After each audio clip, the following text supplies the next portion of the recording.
अच्छा चोई साहब, जिस तरह की तुसीं गल पहले भी की सी,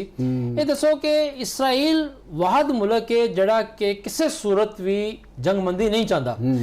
40-42 वरियां दे विच नेतनयाहू ने किन्ने अमरीकी सदरां दे नाल कोशिश की पींग पान दी किसी तरह घेर के ईरान से हमला करा दईए, लेकिन Bush senior, Bush junior, Biden, Obama, हत्या कि खुद सदर ट्रंप जिहड़े ने अपने पहले दौर दे विच नेतनयाहू दे जाल च नहीं फसे, लेकिन ऐतकी फस गए। हुण कुछ लोग कहते हैं कि एपिस्टन 5 का दबाव है ट्रंप से, क्योंकि पूरी दुनिया जी पूरा इंटरनेशनल मीडिया कह रहा है कि जो एपिस्टन सीगा वो बेसिकली मोसाद एजेंट सीगा, उन्हें सारी कार्रवाई की है। तो ये दसो कि हुण इसराइल जड़ा है इस मुज़ाकरात के पहले मरहले तो बाद वो की ओदी यानी कि है हिकमत अमली हो सकती है, और हालांकि पूरा अमरीका ये चाहता है कि जंग दोबारा शुरू ना हो। नहीं, ये तो देखो गल पता कि जी अगे असी गल की है कि विन विन सिचुएशन तो क्रिएट करनी पेगी। हुण अगर इसराइल अगर ये कहे कि वो विन पोजीशन दे विच आवे या उन्होंने ये ताज वो सिर ते पहनाया जाए कि जी मैं जितया वां, तो ये तो पॉसीबल नहीं होना। ये तो इसराइलियां नूं भी इस चीज़ का पता है, क्योंकि वो जो अगर अमरीका ना होवे तो इसराइल खुद कुछ भी नहीं है, तो वो अमरीका के नाल ही चले जाएगा। दूसरा नेतनयाहू और जिहड़े उन्हां दे नाल कुछ बंदे ने इन्हां दे उत्ते असरात ने ये ज़ायनिस्ट माइंड सैट है, और उन्होंने जिहड़ियां ईरान की तरफों जिहड़ी प्रॉक्सीज सन, देखो कुछ तनकीदी जायज़ा लेना पेगा, कुछ दोनों नूं अपने अपने मामला तो हटना पेगा, तो जंग का कोई ना कोई रिजल्ट सामने आएगा खात्मे का। सही देखो अमरीका नूं भी इसराइल नूं कंट्रोल करना पेगा, और अमरीका कर सकता है, ठीक है ना जी। सारियां ख्वाहिशां जड़ियां ने अगर वो ज़ायनिस्ट कहन कि असी पूरियां कर लीए तो वो पॉसीबल नहीं है। उन्होंने अपने अपने जो इर्द गिर्द मुल्क ने, जॉर्डन है, मिस्र है, लैबनान है, इन्हां दियां सरहदां दा जिहड़ा इंटरनेशनल बाउंड्रीज़ ने इन्हां दा एहतराम करना पेगा। और दूसरा सब तो इंपॉर्टेंट गल है कि इसराइल दे पॉलिसी साज नूं उन्हां नूं ये अपना जिहड़ा ज़ायनिस्ट माइंड सैट है इन्हां नूं ज़ाती और अपनी ज़ात तक रखना चाहिए। इन्हों अपनी सफारतकारी का, अपनी खारजा पॉलिसी का, अपनी मिलिट्री स्ट्रैटजी का हिस्सा नहीं बनाना चाहिए, क्योंकि उन्होंने भी ये पता है कि पैलेस्टाइन की स्टेट बनाए बगैर इसराइल की सर्वाइवल भी मुश्किल है, क्योंकि पूरा मिडल ईस्ट और जी अरब आवाम के जोड़े जज्बात ने वो फ़लस्तीन के नाल बहुत ही गहरे और अटूट है। अगर इसराइल ने भी सर्वाइव करना है मुस्तकबल के अंदर, वो इसे सूरत हो सकता कि वो डेमोक्रेटिक वैल्यूज़ नूं लैके चलन और सैकुलर वैल्यूज़ नूं लैके चलन, ना कि वो कोई अपनियां जड़ियां तालमूद की तालीमात नूं एक बतौर इस तरीके नाल लैके चलन कि असी पूरा मिडल ईस्ट के उत्ते कंट्रोल करना। तो ये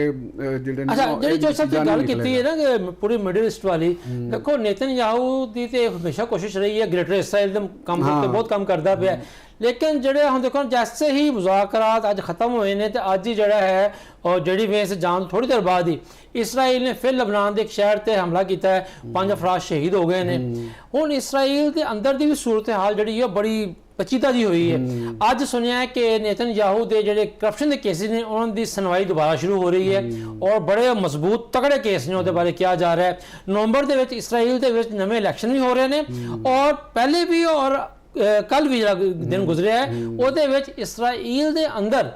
यहूदियों ने बहुत बड़े मुजाहरे किए ने नेतनयाहू के खिलाफ कि आज जंग रोको, जंग नहीं होनी चाहिए थी, क्योंकि ईरान ने जिस तरह जवाब दिता है इसराइल के अंदर, उनका आयरन डोम तो जिन्हें सिस्टम सारे फारिग हो गए, और खुद तेल अवीव समेत बाकी जगह से नुकसान होया है। तो इस टाइम इसराइल के अंदर जी आवाज़ उठना शुरू हो गई है कि जी जंग मजीद ना करो, नेतनयाहू से दबाव आएगा? नहीं, बिल्कुल दबाव आएगा नहीं, बल्कि उन्होंने उत्ते दबाव बहुत ज़्यादा है, क्योंकि जी अंदर जी ज्यूश पापूलेशन है जिन्होंने इसराइली असी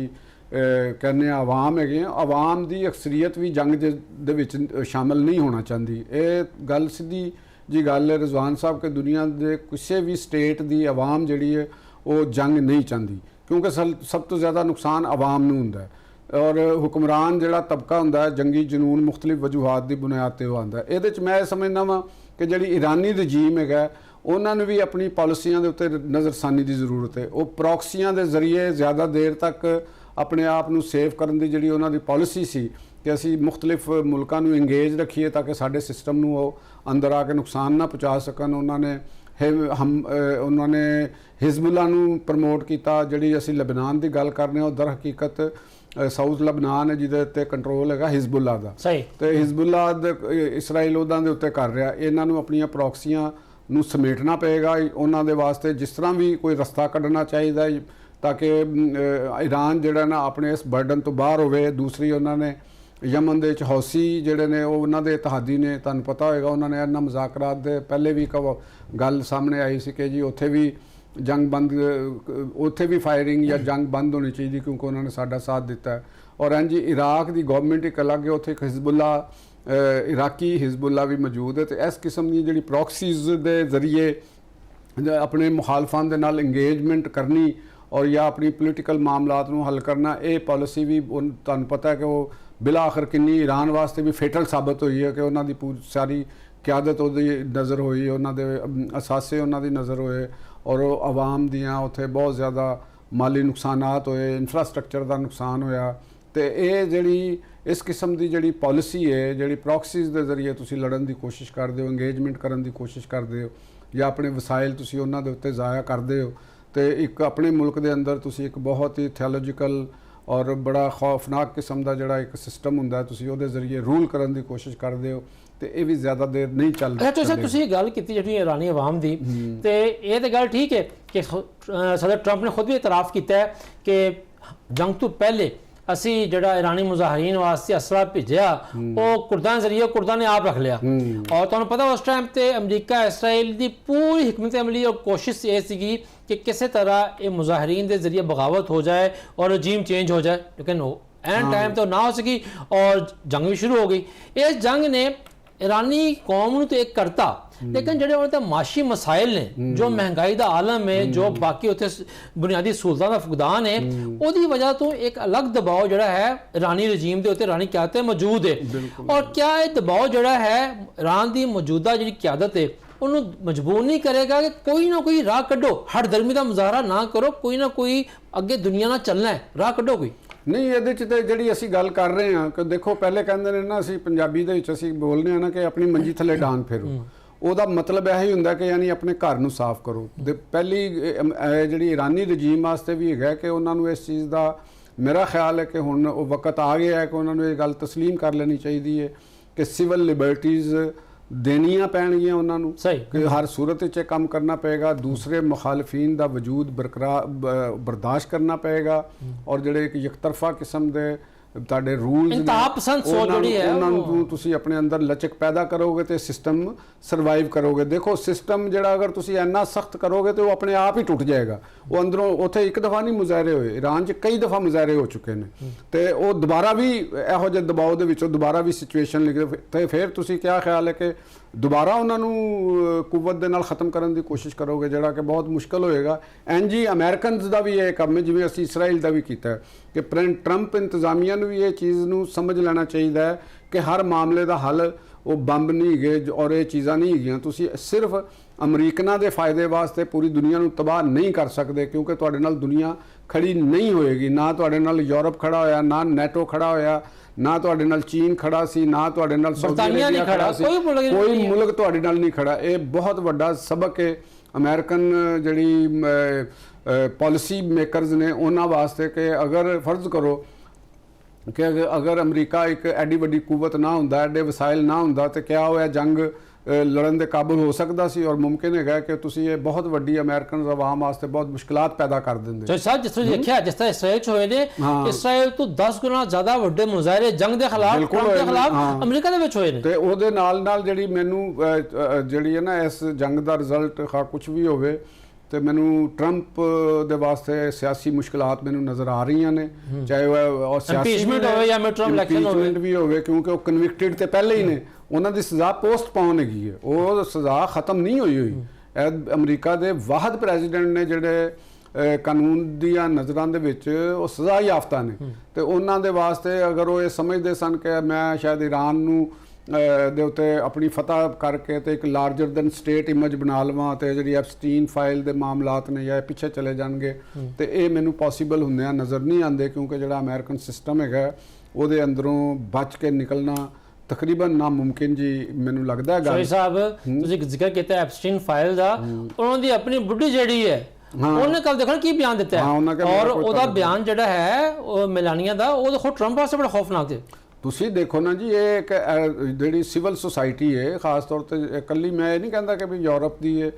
ਅਸੀਂ ਪਾਕਿਸਤਾਨ 'ਚ ਵੀ ਦੇਖ ਲਓ, ਅਸੀਂ ਪਾਕਿਸਤਾਨ ਦੇ ਅੰਦਰ ਵੀ ਜਿਹੜੀ ਸਾਡੀ ਇੱਕ ਅਪਰੋਚ ਹੈ, ਸੋਚ ਹੈ, ਅਸੀਂ ਕਿਆ ਇਹੋ ਜਿਹੇ ਲੋਕਾਂ ਨੂੰ ਅਸੀਂ ਕੋਈ ਰਿਆਇਤ ਦੇਣ ਵਾਸਤੇ ਤਿਆਰ ਹੋ ਸਕਾਂਗੇ ਕਿ ਜਿਨ੍ਹਾਂ ਦੇ ਬਾਰੇ ਸਾਨੂੰ ਇਹ ਪਤਾ ਚੱਲੇ ਕਿ ਮਾਈਨਰਸ ਦੇ ਨਾਲ ਮੁxtਲਿਫ ਕਿਸਮ ਦੀ ਇੱਕ ਗਲਤ ਐਕਟੀਵਿਟੀ ਦੇ ਵਿੱਚ ਮੁਨੱਸਰ ਨੇ, ਬੱਚੀਆਂ ਨਾਲ, ਛੋਟੀਆਂ ਕਮ ਉਮਰ ਬੱਚੀਆਂ ਨਾਲ, ਨਾਬਾਲਗ ਬੱਚੀਆਂ ਦੇ ਨਾਲ ਤੁਸੀਂ ਅਗਰ ਕੋਈ ਇਹੋ ਜਿਹੇ ਮਾਮਲਾਤ ਹੁੰਦੇ ਨੇ, ਤੇ ਕਿਆ ਸਾਡੀ ਜਿਹੜਾ ਅਸੀਂ ਯੂਰਪੀਅਨ ਤੇ ਬਹੁਤ ਆਜ਼ਾਦ ਨੇ, ਕਿਆ ਅਸੀਂ ਇਹਨਾਂ ਚੀਜ਼ਾਂ ਨੂੰ ਉਹੋ ਜਿਹੀਆਂ ਸ਼ਖਸੀਅਤ ਆਪਣੇ ਕਾਇਦ ਬਰਦਾਸ਼ਤ ਕਰ ਲਾਂਗੇ? ਪੰਜਾਬ 'ਚ ਹੁੰਦਾ ਤਾਂ ਹੁਣ ਤੇ ਸੀਸੀਟੀ ਨੇ ਜਿਹੜਾ ਨਾ ਸਾਥੀ ਲੈ ਨਾ ਸਾਥੀ ਬਿਲਕੁਲ ਲੈ ਸਾਥੀਆਂ ਦੀ ਗੋਲੀ ਸੇ ਮਰ ਗਿਆ ਨਾ, ਉਹ ਕੰਮ ਹੋ ਜਾਣਾ ਸੀਗਾ। ਇਹ ਤੇ ਨੇਫੇ 'ਚ ਪਿਸਤੌਲ ਚੱਲਣ ਵਾਲਾ ਵੀ ਕੇਸ ਨਹੀਂ ਹੈਗਾ, ਇਹ ਤੇ ਉਹਦੇ ਤੋਂ ਵੀ ਸੰਗੀਨ ਜੁਰਮ ਨੇ। ਔਰ ਈਵਨ ਤੁਸੀਂ ਬਰਤਾਨੀਆ 'ਚ ਦੇਖੋ ਕਿ ਉਹਨਾਂ ਦੇ ਜਿਹੜੇ ਪ੍ਰਿੰਸ ਐਂਡਰਿਊ ਨੇ ਉਹ ਸ਼ਾਹੀ ਅਲਕਾਬਾਦ ਤੋਂ ਮਹਿਰੂਮ ਹੋ ਚੁੱਕੇ ਨੇ, ਤੇ ਉਹ ਹਾਲਾਂਕਿ ਇਲਜ਼ਾਮਾਤ ਹੀ ਨੇ ਉਹਨਾਂ ਦੇ ਉੱਤੇ। ਤੇ ਅਗਰ ਇਹ ਚੀਜ਼ਾਂ ਸਾਬਤ ਹੁੰਦੀਆਂ ਨੇ ਔਰ ਅਗਰ ਉਹ ਮੌਜੂਦ ਹੈਗੇ ਨੇ, ਤੇ ਇਹ ਵੀ ਯਾਦ ਰੱਖਣਾ ਕਿ ਅਮਰੀਕਨ ਸਿਸਟਮ ਦੇ ਵਿੱਚੋਂ ਪ੍ਰੂਫ ਨੂੰ ਮਿਟਾਇਆ ਨਹੀਂ ਜਾ ਸਕਦਾ। ਇਹ ਥਰਡ ਵਰਲਡ ਦੇ ਮੁਲਕਾਂ 'ਚ ਤੇ ਪ੍ਰੂਫ ਨੂੰ ਮਿਟਾਇਆ ਜਾ ਸਕਦਾ, ਲੇਕਿਨ ਉੱਥੇ ਤੁਸੀਂ ਆਪਣੇ ਪ੍ਰੂਫ ਜਿੰਨੇ ਮਰਜ਼ੀ ਤਾਕਤਵਰ ਉਹ ਨਹੀਂ ਮਿਟਾ ਸਕਦੇ। ਸਾਹਿਬ, ਈਰਾਨ ਤੇ ਖਲੀਜੀ ਮਮਾਲਿਕ ਦੇ ਤਲਕਾਤ ਤੇ ਕਈ ਵਰਿਆਂ ਤੋਂ ਨਸ਼ੇਬ ਅਫਰਾਦ ਦਾ ਸ਼ਿਕਾਰ ਨੇ, ਖਾਸ ਤੌਰ ਸਾਊਦੀ ਅਰਬ ਦੇ ਨਾਲ। ਲੇਕਿਨ ਇਸ ਹਾਲੀਆ ਜੰਗ ਦੇ ਵਿੱਚ ਜਿਸ ਤਰ੍ਹਾਂ ਈਰਾਨ ਨੇ ਇਹ ਜਵਾਬ ਬਣਾ ਕਰ ਕਿ ਅਸੀਂ ਤੇ ਜੀ ਅਮਰੀਕੀ ਅੱਡਿਆਂ ਦੇ ਉੱਤੇ ਹਮਲਾ ਕਰ ਰਹੇ ਹਾਂ, ਜਵਾਬ ਦੇ ਰਹੇ ਹਾਂ, ਜਿਸ ਤਰ੍ਹਾਂ ਉਹਨਾਂ ਨੇ ਸਾਊਦੀ ਅਰਬ ਤੇ UAE ਤੇ ਬਾਕੀ ਮਮਾਲਿਕ ਤੇ ਜਿਹੜਾ ਹੈ ਹਮਲਾ ਕੀਤਾ, ਉਹਦਾ ਨੁਕਸਾਨ ਹੋਇਆ, ਇਹ ਤੇ ਹੁਣ ਉਹ ਤਰੇੜ ਤੇ ਆ ਗਈ ਹੋਈ, ਵੱਧ ਗਈ ਹੋਈ ਹੈ। ਹੁਣ ਇਹ ਜੰਗਬੰਦੀ ਤੋਂ ਬਾਅਦ ਹੁਣ ਕਿਆ ਇਹ ਦੁਬਾਰਾ ਆਪਸ 'ਚ ਤਲਕਾਤ ਦੀ ਬਿਹਤਰੀ ਜਿਹੜੀ ਹੈ ਕਿੰਨੀ ਛੇਤੀ ਮੁਮਕਿਨ ਹੈ, ਖਾਸ ਤੌਰ ਤੇ UAE, ਕਿਉਂਕਿ ਸਭ ਤੋਂ ਜ਼ਿਆਦਾ ਗੁੱਸਾ ਕਹਿ ਲਓ ਜਾਂ ਨਾਰਾਜ਼ਗੀ ਕਹਿ ਲਓ ਉਹ UAE ਨੂੰ ਹੈ। ਦੇਖੋ, ਇਹਦੇ 'ਚ ਗੱਲ ਹੈਗੀ ਕਿ ਕਿਸੇ ਵੀ ਸਟੇਟ ਦੇ ਇਕਤਦਾਰ ਆਲਾ ਦੀ ਖਿਲਾਫ ਵਰਜ਼ੀ ਕਰਨਾ, ਜਦਕਿ ਉਹ ਤੁਹਾਡੇ ਨਾਲ ਬਰਾਹ ਰਾਸਤ ਐਲਾਨੀਆ ਜੰਗ ਦੇ ਵਿੱਚ ਅੰਗੇਜ ਨਾ ਹੋਵੇ, ਇਹ ਇੱਕ ਬਹੁਤ ਹੀ ਗਲਤ, ਬਲਕਿ ਇੰਟਰਨੈਸ਼ਨਲ ਕ੍ਰਾਈਮ ਦੇ ਜ਼ਮਰੇ 'ਚ ਆਉਂਦਾ ਜਾਂ ਐਲਾਨੇ ਜੰਗ ਦੇ ਜ਼ਮਰੇ 'ਚ ਆਉਂਦਾ। ਤੁਸੀਂ ਉਹਨਾਂ ਦੇ ਖਿਲਾਫ ਕੀਤਾ, ਭਾਵੇਂ ਉੱਥੇ ਸਾਊਦੀ ਅਰਬ ਭਾਵੇਂ ਅੱਡੇ ਹੈ ਨੇ ਜਾਂ ਨਹੀਂ ਹੈ, ਇਹ ਇੱਕ ਸਵਾਲ, ਇਸ ਜਵਾਜ਼ ਦੇ ਉੱਤੇ ਤੁਸੀਂ ਉਹਨਾਂ ਦੇ ਉੱਤੇ ਅਟੈਕ ਨਹੀਂ ਕਰ ਸਕਦੇ। ਜਿਹੜਾ ਸਾਊਦੀ ਅਰਬ ਦੀ ਉਹ ਪੈਟਰੋਕੈਮੀਕਲ ਦੇ ਉੱਤੇ ਅਟੈਕ ਕੀਤਾ ਗਿਆ ਪਾਕਿਸਤਾਨ ਇਨਕਲਾਬ ਵੱਲੋਂ, ਉੱਥੇ ਤਾਂ ਕੋਈ ਅਮਰੀਕੀ ਅੱਡਾ ਨਹੀਂ ਸੀਗਾ। ਤੇ ਹੁਣ ਈਰਾਨ ਦੀ ਜਿਹੜੀ ਐਸਟੈਬਲਿਸ਼ਮੈਂਟ ਹੈਗੀ ਹੈ, ਉਹਨਾਂ ਨੂੰ ਆਪਣੇ ਜਿਹੜੇ ਦੇਖੋ, ਇਹ ਇੱਕ ਅਗਰ ਤੁਸੀਂ ਅਕਾਇਦ ਦੀ ਬੁਨਿਆਦ ਉੱਤੇ ਸਟੇਟ ਪਾਲਿਸੀਆਂ ਤਸ਼ਕੀਲ ਦਿਓਗੇ, ਅਕਾਇਦ ਦੀ ਬੁਨਿਆਦ ਉੱਤੇ ਤੁਸੀਂ ਆਪਣੀਆਂ ਖਾਰਜਾ ਪਾਲਿਸੀਆਂ ਬਣਾਓਗੇ, ਤੁਸੀਂ ਦਾਖਲਾ ਪਾਲਿਸੀਆਂ ਬਣਾਓਗੇ, ਤੇ ਫਿਰ ਤੇ ਤੁਹਾਡੀ ਕਿਸੇ ਨਾਲ ਵੀ ਨਹੀਂ ਬਣੇਗੀ, ਤੁਸੀਂ ਸਭ ਦੇ ਨਾਲ ਲੜੋਗੇ। ਤੇ ਇਹ ਜਿਹੜੀ ਮਾਡਰਨ ਦੁਨੀਆ ਹੈ, ਜਿਹੜੀ ਅੱਜ ਦੀ ਅਸੀਂ ਦੁਨੀਆ ਦੇ ਵਿੱਚ ਜ਼ਿੰਦਗੀ ਗੁਜ਼ਾਰ ਰਹੇ ਹਾਂ, ਇਹਦੇ ਵਿੱਚ ਬਲਕਿ ਇੱਕ ਰਿਲੀਜਨ ਦੇ ਅੰਦਰ ਕਈ ਸੈਕਟ ਨੇ, ਉਹਨਾਂ ਨੇ ਵੀ ਤੁਹਾਡੇ ਨਾਲ ਹੀ ਜ਼ਿੰਦਗੀ ਗੁਜ਼ਾਰਨੀ ਹੈ। ਮੁxtਲਿਫ ਕੌਮਾਂ ਨੇ ਇੱਕ ਸਟੇਟ ਦੇ ਅੰਦਰ, ਮੁxtਲਿਫ ਮਜ਼ਾਹਬ ਨੇ ਇੱਕ ਸਟੇਟ ਦੇ ਅੰਦਰ, ਤੁਸੀਂ ਇਹ ਨਹੀਂ ਕਹਿ ਸਕਦੇ ਕਿ ਉਹ ਸਾਡੇ ਅੰਡਰ ਜ਼ਿੰਦਗੀ ਗੁਜ਼ਾਰਨ। ਕਿੰਨੇ ਫਿਰਕੇ ਨੇ, ਬਿਲਕੁਲ ਸਾਰੇ ਨੇ, ਆਪਣੀ ਆਪਣੀ ਆਜ਼ਾਦੀ, ਆਪਣੀ ਸੋਚ ਹੈ, ਔਰ ਸਭ ਨੂੰ ਆਜ਼ਾਦੀ ਹਾਸਲ ਹੈ, ਸਭ ਨੂੰ ਆਪਣੀ ਉਹਦੇ ਅਕਾਇਦ ਦੀ ਆਜ਼ਾਦੀ ਹਾਸਲ ਹੈ। ਤੇ ਹੁਣ ਵਕਤ ਇਹ ਆ ਗਿਆ ਹੈ ਕਿ ਜਿਹੜੀ ਸੈਕਰੀਲੀਜੀਅਸ ਵਾਰਸ ਜਿਹੜੀਆਂ ਨੇ, ਉਹਨਾਂ ਦਾ ਖਾਤਮਾ ਕਰਨਾ ਚਾਹੀਦਾ ਹੈ। ਔਰ ਆਪਣੇ ਜਿਹੜੇ ਇਰਾਕ ਹੋਵੇ, ਪੂਰਾ ਅਰਬ ਦੁਨੀਆ ਹੋਣ ਜਾਂ ਈਰਾਨ ਹੋਵੇ, ਜਿਹਨੂੰ ਅਰਬੋ ਅਜਮ ਅਸੀਂ ਕਹਿੰਦੇ ਹਾਂ, ਤੁਸੀਂ ਕਲਚਰਲੀ ਇੱਕ ਦੂਸਰੇ ਨਾਲ ਮੁxtਲਿਫ ਹੋ, ਮੁxtਲਿਫ ਰਵੋ, ਕੋਈ ਗੱਲ ਨਹੀਂ। ਤੁਸੀਂ ਤੁਹਾਡੇ ਦੋਸਤੀਆਂ ਤੁਹਾਡੀਆਂ ਅਲੱਗ-ਅਲੱਗ ਨੇ, ਕੋਈ ਗੱਲ ਨਹੀਂ ਹੈਗੀ। ਲੇਕਿਨ ਅੱਜ ਦਾ ਵਕਤ ਇਹ ਆ ਗਿਆ ਕਿ ਤੁਸੀਂ ਆਪਣੇ ਨਜ਼ਰੀਆਤ ਦੀ ਬੁਨਿਆਦ ਤੇ, ਆਪਣੀ ਕੌਮ ਦੀ ਬੁਨਿਆਦ ਉੱਤੇ, ਆਪਣੀ ਨਸਲ ਦੀ ਬੁਨਿਆਦ ਉੱਤੇ ਜੰਗਾਂ ਨਹੀਂ ਲੜ ਸਕਦੇ। ਤੁਸੀਂ ਆਪਣੇ ਨਾਲ ਵਰਕਿੰਗ ਰਿਲੇਸ਼ਨ ਰੱਖੋ, ਤੁਸੀਂ ਟ੍ਰੇਡ ਤਲੁਕਾਤ ਰੱਖੋ, ਇੱਕ ਦੂਸਰੇ ਦੇ ਨਾਲ ਮਿਲੋ ਜਾਓ, ਤੇ ਇਹ ਕਰਨਾ ਪਏਗਾ। ਵਰਨਾ ਤੁਸੀਂ ਅਗਰ ਇਹ ਕੰਮ ਕਰਾਂਗੇ, ਜਿਸ ਤਰ੍ਹਾਂ ਈਰਾਨ ਔਰ ਅਜਮ ਦੇ ਅਗਰ ਸੈਕਰੀਲੀਜੀਅਸ ਅਸੀਂ ਪਿਛਲੇ 1000 ਸਾਲ ਦੀ ਜਾਂ 2000 ਸਾਲ ਦੀ ਹਿਸਟਰੀ ਕਰਾਂਗੇ, ਤੇ ਸਾਨੂੰ ਫਿਰ ਉੱਤੇ ਉਹ ਜੰਗਾਂ ਕਰਨੀਆਂ ਪੈਣਗੀਆਂ। ਉਹਨੂੰ ਅਗਰ ਅਸੀਂ ਅਕਾਇਦ ਦੀ ਹਿਸਟਰੀ ਨੂੰ ਅਕਾਇਦ ਦੀ ਹਿਸਟਰੀ ਤੱਕ ਹੀ ਰੱਖੀਏ, ਔਰ ਜਿਹੜੀ ਇੱਕ ਅਮਲੀ ਜ਼ਿੰਦਗੀ ਹੈ, ਅਮਲੀ ਜਿਹੜਾ ਹਾਲਾਤ ਨੇ, ਜ਼ਿੰਦਗੀ ਦੇ ਜਿਹੜੇ ਹਾਲਾਤ ਨੇ, ਰਿਆਸਤਾਂ ਨੂੰ ਉਹਦੇ ਨਾਲ ਚੱਲਣਾ ਪਏਗਾ। ਔਰ ਜਿਹੜੀ ਰਿਆਸਤਾਂ ਨੂੰ ਹੈਂਡਲ ਕਰਨ ਵਾਲੀਆਂ ਸ਼ਖਸੀਅਤ ਨੇ, ਉਹਨਾਂ ਨੂੰ ਆਪਣੇ ਅਕੀਦੇ ਆਪਣੇ ਤੱਕ ਰੱਖਣੇ ਪੈਣਗੇ, ਤੇ ਤੁਸੀਂ ਦੁਨੀਆ ਦੇ ਅੰਦਰ ਸਰਵਾਈਵ ਕਰੋਗੇ।